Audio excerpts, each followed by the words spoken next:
এদেরকে সরাসরি দেখিয়ে দেবো ড্যাশবোর্ড আর্ন থেকে কিভাবে টাকা বের করতে হয়। এই দেখে কতক্ষণ আগে একজন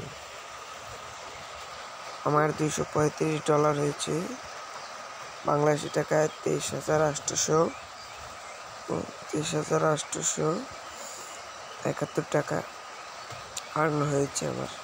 এটা কিন্তু মাত্র আমার 3 ঘন্টা আর্ন হয়েছে। দেখেন আপনারা এখান থেকে এখানে 3 ডট আইকন আছে, যেখানে 3 ডট আইকন এখানে ক্লিক করবেন, তারপর দেখবেন ক্যাশ আউট লেখা, ক্যাশ আউটের উপর ক্লিক করবেন।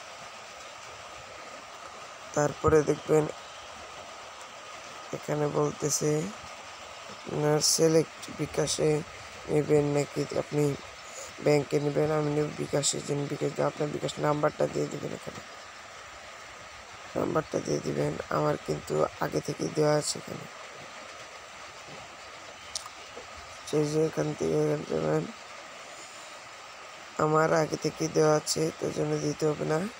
এখানে দেখেন ক্যাশ আউট করতে গেলে বলতেছে sorry you have to complete the above ট্যাক্স উইথড্র ক্যাশ। এখানে বলতেছে 2 জনকে আমি ইনভাইট দিয়ে এখানে ঢুকাইছি, আরও 28 জনকে ঢুকাইতে হবে, তাহলে আমি এই এত টাকা ক্যাশ আউট করতে পারবো। যদি ভিডিওটা ভালো লাগে তাহলে লাইক অ্যান্ড সাবস্ক্রাইব অবশ্যই করতে ভুলবা না। ধন্যবাদ।